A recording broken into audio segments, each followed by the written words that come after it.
مہمان کے لیے ڈنڈا۔ کہتے ہیں کہ کسی دور افتاد دیہات میں ایک معزز مہمان آیا۔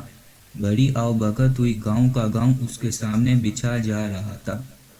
کھانے کا وقت آیا تو انواع اقسام کی نعمتیں اس کے سامنے دسترخوان پر لا کر چن دی گئیں۔ ساتھ ہی ایک بڑی سی سینی میں ایک لمبا سا اور موٹا سا ڈنڈا بھی لا کر رکھ دیا گیا۔ مہمان نعمتیں دیکھ کر تو خوش ہوا، مگر ڈنڈا دیکھ کر ڈر گیا۔ سہمے ہوئے لہجے میں پوچھا، آپ لوگ یہ ڈنڈا کس لیے لائے ہیں؟ میزبانوں نے کہا، بس یہ ہماری روایت ہے، بزرگوں کے زمانے سے چلی آ رہی ہے۔ مہمان آتا ہے تو اس کے آگے کھانے کے ساتھ ساتھ ڈنڈا بھی رکھ دیتے ہیں۔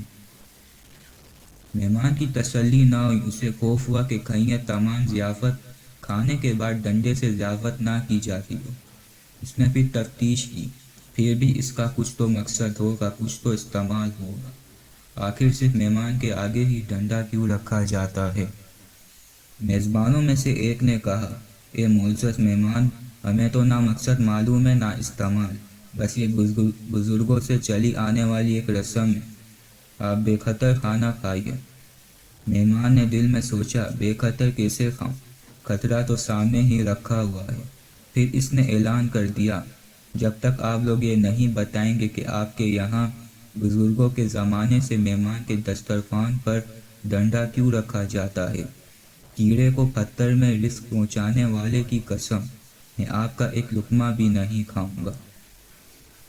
اب تو پورے گاؤں میں کھلبلی مچ گئی کہ مہمان نے کھانے سے انکار کر دیا ہے۔ گاؤں کے ایک بزرگ بلائے گئے، انہوں نے سارا ماجرا سنا اور دسترخوان پر رکھا ہوا ڈنڈا دیکھا تو برس پڑے، ارے کم بختو، تم نے تو اتنا بڑا ڈنڈا لا کر رکھ دیا، اسے کم کرو، ہمارے بزرگ مہمان کے سامنے اتنا بڑا ڈنڈا نہیں رکھتے تھے۔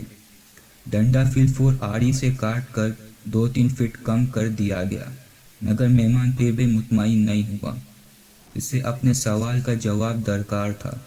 اب ایک نسبتاً زیادہ بزرگ بلائے گئے، انہوں نے بھی سارا ماجرا سنا، انہوں نے بھی ڈنڈا ناپ کر دیکھا اور انہوں نے بھی اعتراض کیا، ڈنڈا اب بھی بڑا ہے، ہمارے بزرگ تو مہمانوں کے آگے ایک چھوٹی سی پتلی سی ڈنڈی رکھا کرتے تھے۔